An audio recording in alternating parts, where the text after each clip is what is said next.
February 2004. Tamil Shorthand Senior Dictation. Get ready for dictation. 5 seconds. Start.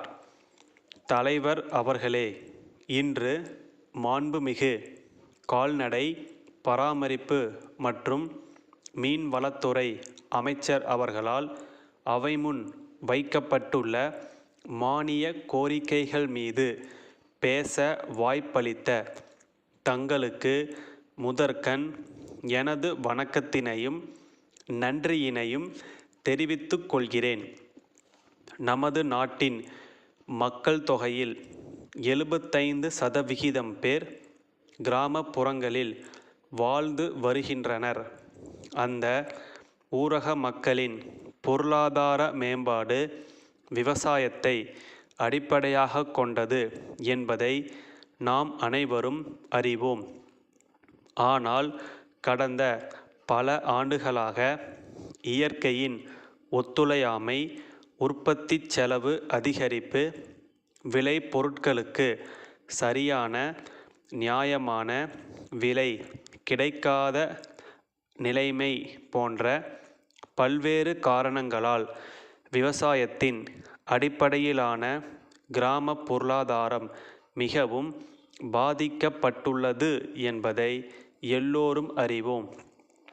இத்தகைய நிலை கிராமப்புறத்தில் வாழ்கின்ற மக்களின் துணை வருவாயை பெருக்குவதிலும் கிராமப்புறங்களில் சுய வேலைவாய்ப்பினை அளிப்பதிலும் சற்று நிதானமான முன்னேற்றத்தையே காட்டுகிறது.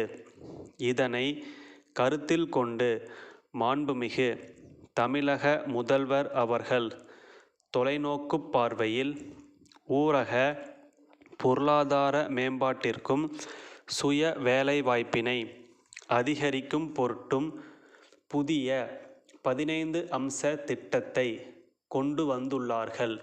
அதில் கால்நடை பாதுகாப்பினையும் ஓர் அம்சமாக இணைத்துள்ளதை நான் பாராட்ட கடமைப்பட்டிருக்கிறேன்.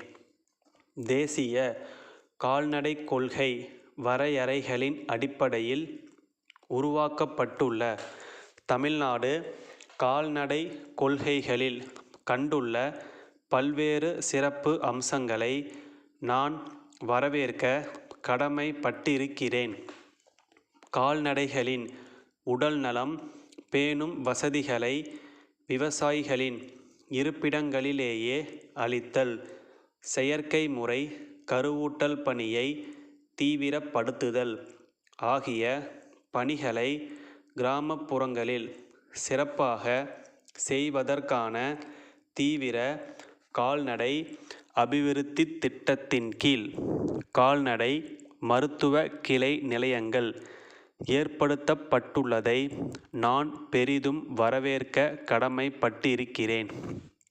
அடுத்து, மீன்வள மேம்பாட்டு இயக்கம் ஒன்றை அமைக்க இந்த அரசு உத்தேசித்துள்ளதை நான் வரவேற்க கடமைப்பட்டிருக்கிறேன். கடற்கரை பகுதியில் மீன்வளத்தை பாதுகாத்தல், நிலைத்து மீன்பிடித்தலை மேற்கொள்ளுதல், உள்நாட்டு நீர்நிலைகளில் மீன் உற்பத்தியை அதிகரித்தல் போன்ற திட்டங்களுக்கு அரசு முக்கியத்துவம் அளிக்க வேண்டுமென்று கேட்டுக்கொள்கிறேன். எனது தொகுதியில் மூக்கையூர் என்ற கடலோர மீனவ கிராம பகுதியில் தரமாகவும் சுவையாகவும் அதிக அளவில் மீன்கள் கிடைக்கின்றன.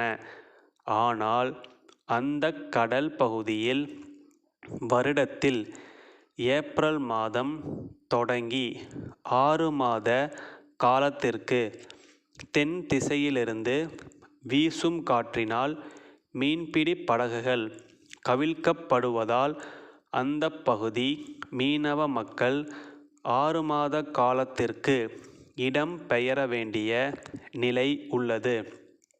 இந்த நிலைமை மாறிட கடலிலே தடுப்புச் சுவர் எழுப்ப வேண்டுமென நீண்ட காலமாக மக்கள் கோரிக்கை வைத்து வருகிறார்கள். எனவே மீனவ மக்களின் நண்பனாக விளங்கும் இவ்வரசு அவர்களின் கோரிக்கையை நிறைவேற்ற வேண்டுமென்று கேட்டுக்கொள்கிறேன். வணக்கம். விழுப்புரத்தில் இருக்கும் லட்சுமி பிளாஸ்டிக் தொழிற்சாலை மேலாளர் திரு நாராயணன் திருவாரூர் கடைவீதியில் உள்ள சக்தி கூட்டமைப்பின் உரிமையாளருக்கு எழுதிய கடிதம். அன்புடையீர், நாங்கள் புதியதாக பிளாஸ்டிக் பொருட்களை உற்பத்தி செய்யும் தொழிற்சாலையை ஆரம்பித்து இருக்கிறோம். எங்கள் தொழிற்சாலையில் எல்லா விதமான பிளாஸ்டிக் பொருட்களையும் தயாரித்து அனுப்புகிறோம். குறிப்பாக திருமணம் மற்றும் உள்ள சுப காரியங்களுக்கு தேவையான அனைத்து வகை பிளாஸ்டிக் உறைகளை நவீன வடிவமைப்புடன் தயாரித்து அளிக்கிறோம்.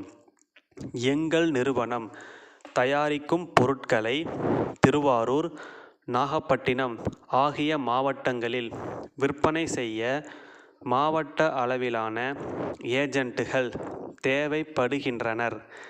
எனவே மேற்கூறிய 2 மாவட்டங்களுக்கும் எங்கள் நிறுவனத்தின் ஏஜென்ட்டாக இருந்து பிளாஸ்டிக் பொருட்களை விற்க தங்களுக்கு விருப்பம் இருக்கிறதா என்பதை தெரிவிக்குமாறு கேட்டுக்கொள்கிறோம். மேலும் நாங்கள் தயாரிக்கும் பொருட்களின் விலை பட்டியல் ஒன்றையும் தங்களுக்கு அளிக்கும் தள்ளுபடி சதவீதம் பற்றியும் விவரத்தையும் இக்கடிதத்துடன் அனுப்பியுள்ளோம். தங்களது பதில் கடிதத்தை உடனடியாக அனுப்பி வைக்கும்படி கேட்டுக்கொள்கிறோம். தங்கள் நம்பிக்கையுள்ள ஸ்டாஃப்.